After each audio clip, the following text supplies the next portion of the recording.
Hey everyone, and welcome. Have you ever thought about what's happening, beneath our feet?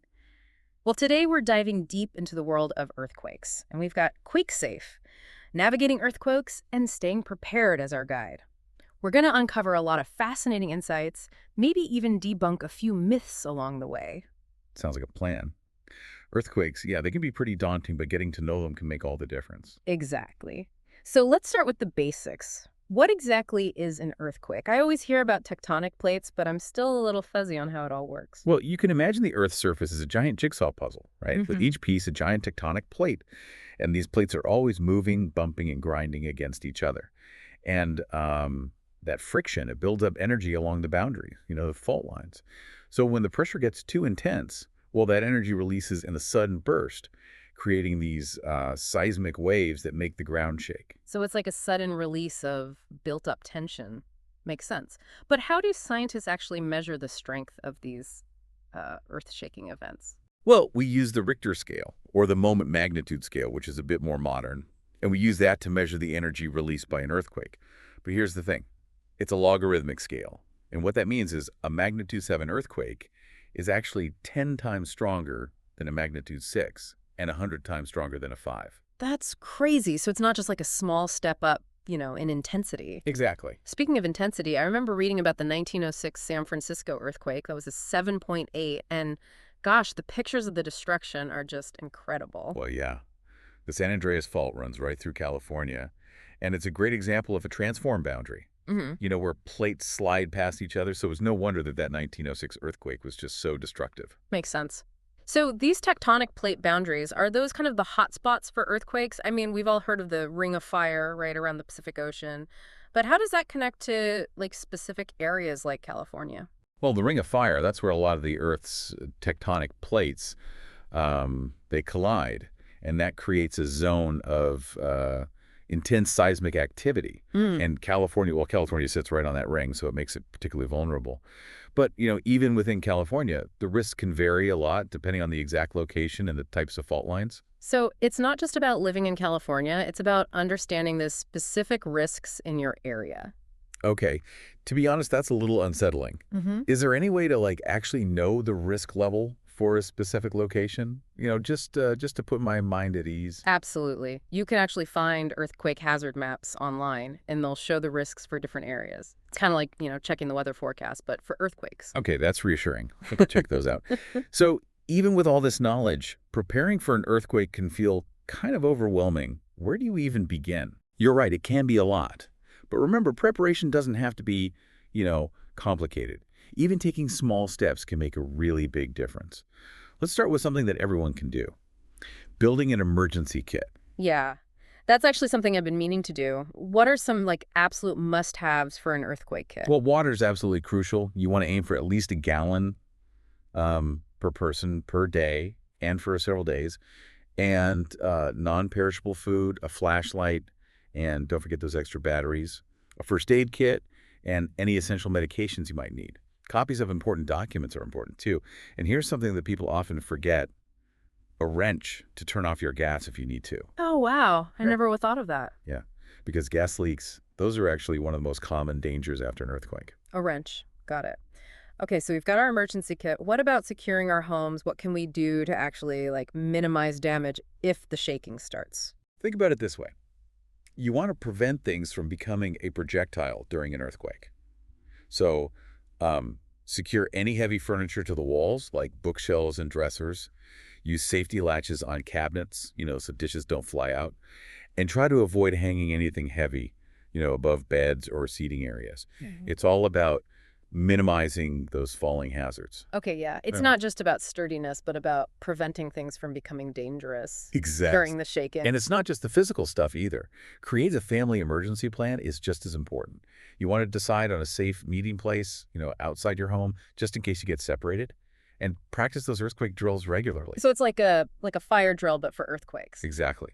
When everyone knows what to do, it can really reduce panic and make a huge difference in staying safe. Speaking of safety, knowing how to shut off your utilities like gas, water, and electricity, that's essential too, especially that gas line like we talked about. Right, right. Those gas leaks can be dangerous. Okay, so we've got our supplies. Our home is now earthquake-proofed, and we have a plan. But what do we actually do when the ground starts shaking? We always hear about duck and cover, but is that really the best advice? Yeah, well, duck and cover has evolved a bit over time. The best technique now is called drop, cover, and hold on. Okay, so break that down for me. What does that look like in practice? All right, so as soon as you feel that shaking, you want to drop to the ground. This will lower your center of gravity and make you less likely to fall. Then you take cover under a sturdy table or desk. Now, if that's not an option, protect your head and neck with your arms and crouch against an interior wall away from windows. And finally, hold on to your shelter until the shaking stops. Gotcha. So basically, find a sturdy friend and hold on tight. What about those old wives' tales about doorways being the safest place? Unfortunately, that's a myth. Modern doorways really aren't any stronger than other parts of the house. In fact, standing in a doorway could actually expose you to more falling debris. Your safest bet is really to get under that sturdy cover. Good to know. What if you're outside when the shaking starts? If you're outdoors, try to move away from buildings, trees, power lines, anything that could fall and injure you. Find a nice open space and stay there until the shaking stops. And if you're driving, pull over safely away from overpasses or bridges and just stay inside your vehicle until the shaking stops. Okay, got it. Now, let's say the shaking has stopped. We've made it through the initial earthquake. But what comes next? First, take a deep breath. Check yourself and anyone around you for injuries. If someone needs first aid, provide it if you can. And then remember those aftershocks we talked about earlier? Yeah, they can occur after the main quake, and sometimes they can even be stronger, so stay alert. So even when you think it's over, it might not be over. Right. Anything else people should be doing in those crucial moments after the shaking stops? Absolutely. So avoid using matches or lighters until you're completely sure there are no gas leaks. Remember that wrench? Yeah. This is where it comes in handy. Inspect your home for damage, but if you see anything seriously wrong, uh, don't go inside and stay informed, by listening to emergency broadcasts or checking earthquake apps for updates. Right. Information is key in those situations. Now, I have to ask the question that's probably on a lot of people's minds. Can scientists actually predict earthquakes? I mean, we can predict the weather these days, so why not earthquakes? Well, I wish it were that simple. While we've gotten pretty good at, forecasting the weather, earthquakes are, well, they're just a whole other beast. We can identify high-risk areas, but pinpointing the exact time and location of an earthquake, that's still beyond what we can do. So are scientists working on that, or is that just, a scientific pipe dream? Scientists are working on some exciting early warning systems. Oh, tell me about those. I've heard a little about them, but I don't really understand how they work. So imagine like a network of sensors that detect the first waves of an earthquake. These sensors can actually send alerts seconds or even minutes before the stronger shaking arrives. It's not exactly a prediction, but it gives people a chance to, take cover, and it could potentially save lives. So it's like a heads up, a little bit of time to brace yourself before the shaking starts. Exactly. Wow, that's incredible. Technology really is changing how we approach earthquake preparedness and response. Yeah, it really is. And those early warning systems, well, those are just the beginning. Okay, so while we can't precisely predict earthquakes yet, these early warning systems are a pretty big game changer. Now, before we wrap up this part of our deep dive, there's one more thing I'm curious about. What's the difference between magnitude and intensity when it comes to earthquakes? That's a great question. So magnitude, that's measured on the Richter scale, and it tells us how much energy was released at the earthquake's source. Think of it like the raw power of the earthquake. Okay. Intensity, on the other hand, that measures the shaking felt at a specific location. So the same earthquake could have different intensities depending on where you are. Exactly.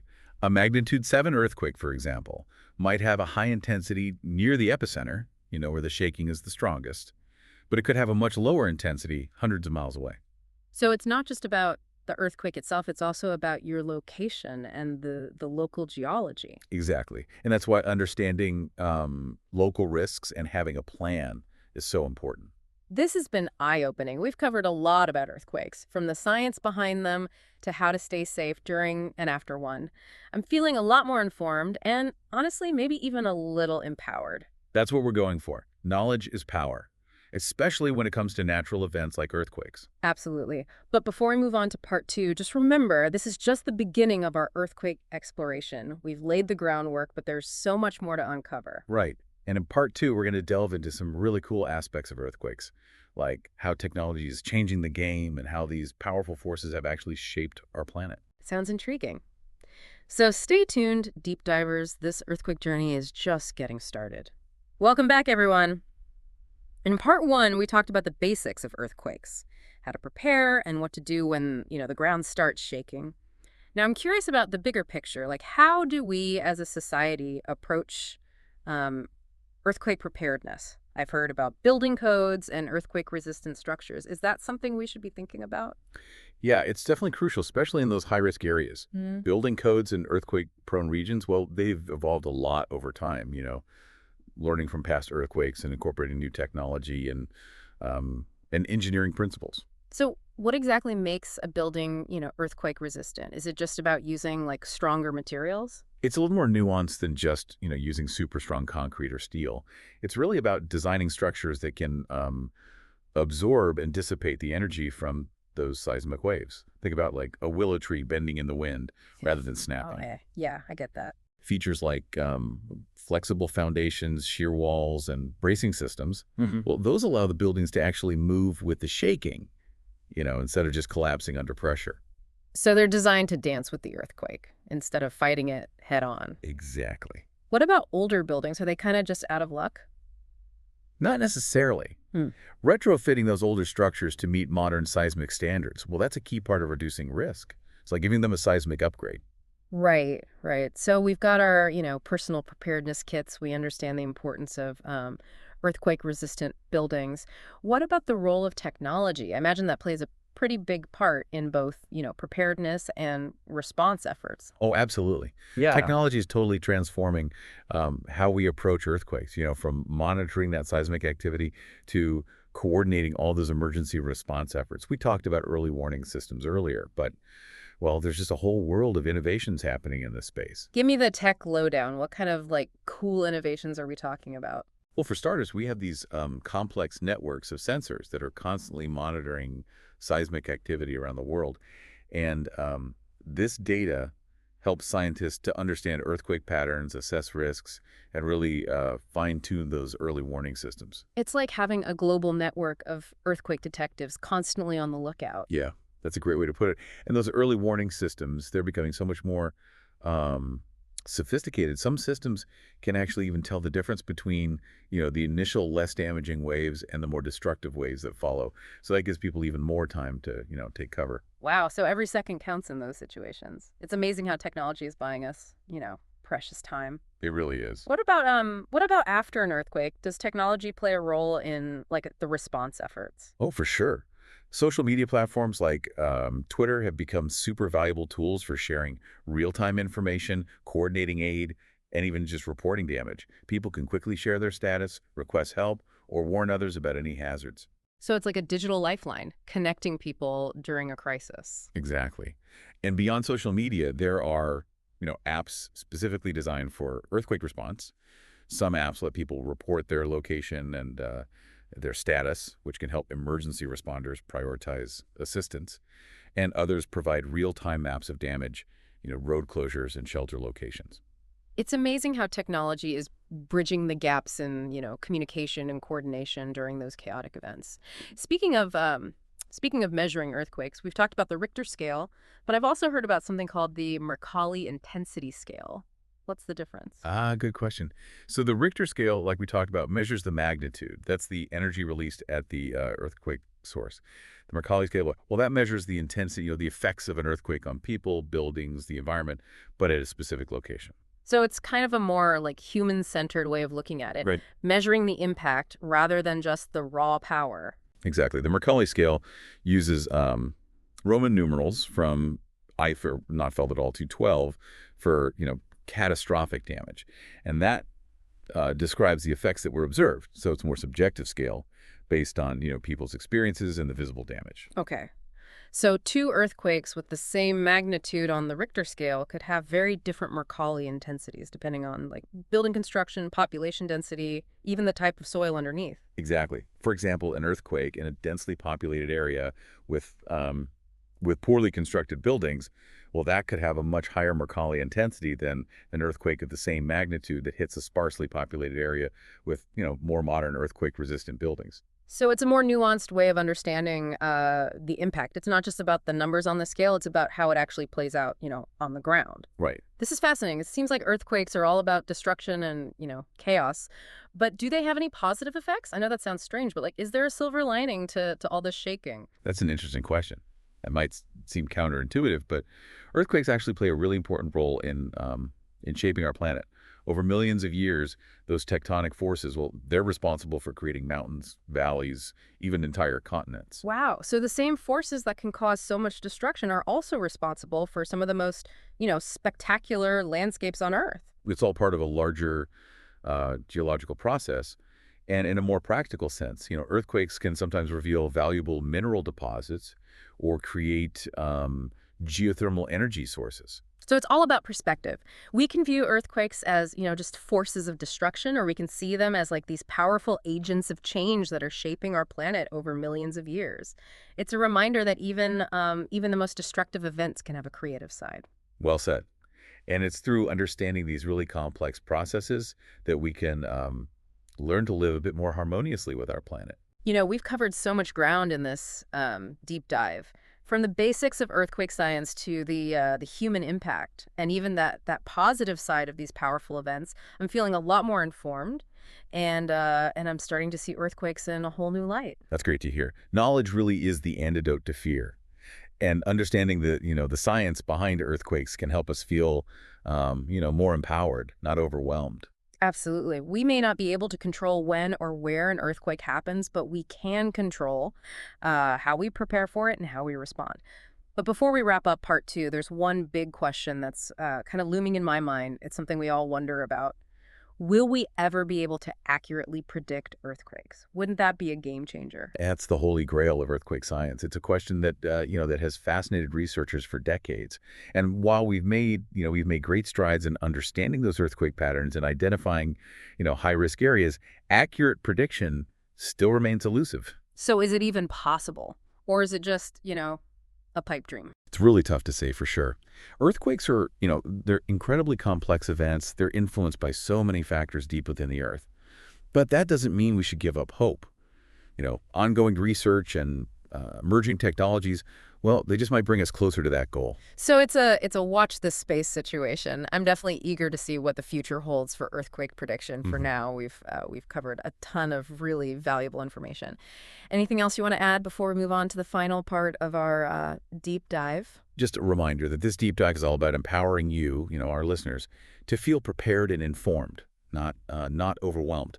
Take what you've learned today and apply it to your own life, your community. Every step toward preparedness is a step toward resilience. Well said. We'll be back soon with part three of our earthquake exploration, where we'll tackle some listener questions and dive even deeper into this captivating subject. Welcome back to the final part of our earthquake deep dive. We've gone through the science, the safety tips, and even peeked into the future of like earthquake tech. But now let's kind of shift gears a bit and explore some questions from our listeners. Yeah. I'm always interested to hear what people are wondering about. Helps us connect the dots, maybe uncover some new fascinating aspects of this whole topic. Okay, so our first question comes from Sarah in Seattle. She asks, I live near the coast and I've always been curious about tsunamis. Are they always caused by earthquakes? That's a great question, Sarah, and it's one that a lot of people have. So while earthquakes are definitely a very common trigger for tsunamis, they're not the only thing that can cause them. So picture this, right? An undersea earthquake, it violently shifts the seafloor, and that displaces a massive amount of water. And that displaced water forms these powerful waves that can actually travel thousands of miles across the ocean. Eventually, those waves crash onto shorelines. So it's like dropping a pebble in a pond, but on this like epic scale. It's not just the shaking of the earthquake, but the displacement of the water. Exactly. And while earthquakes are a common cause, other events can cause them too, like underwater landslides, volcanic eruptions, or even meteor impacts. Anything that causes that sudden displacement of a large amount of water. So even if you're not living in, an earthquake-prone area, but you're near the coast, it's important to be aware of the potential for tsunamis. Oh, absolutely. And just like with earthquakes, there are, warning systems to alert coastal communities if there's a potential tsunami. So knowing the evacuation routes and, having a plan, that can really be life-saving. Okay, our next question comes from John in California. He asks, if the Ring of Fire is responsible for, so many earthquakes, why are some parts of California more at risk than others? That's a sharp observation, John. While the entire state of California does sit within the Ring of Fire, it's important to remember that California is crisscrossed by this complex web of fault lines, including, of course, the famous San Andreas Fault. So it's not just about, being in the Ring of Fire, but also about the specific fault lines that are, running through your region. Right, the San Andreas Fault, for example, that marks the boundary between the Pacific and North American tectonic plates. And those plates are constantly grinding past each other, which makes areas along the San Andreas Fault, especially susceptible to earthquakes. So knowing your local fault lines is just as important as understanding, the bigger context of the Ring of Fire. Exactly. It's all about understanding the specific risks in your area. All right. Our last question comes from Maria in Mexico City.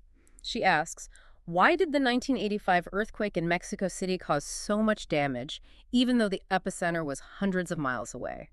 That's a great question, Maria, and it really highlights how, local geology can have a big impact on an earthquake's intensity. So Mexico City, well, it's built on a farmer lake bed, and that soft, unstable soil actually amplifies those seismic waves. So it's not just the distance from the epicenter, but also the type of ground, beneath your feet. Right. Imagine like shaking a bowl of jelly compared to shaking a solid rock. The jelly is going to wobble and jiggle around a lot more dramatically because it's less stable. And that's kind of what happened in Mexico City. The soft soil amplified the shaking from an earthquake that actually originated pretty far away. And that led to a lot more damage. Wow, that's amazing. It's like the ground itself can either absorb or amplify those seismic waves.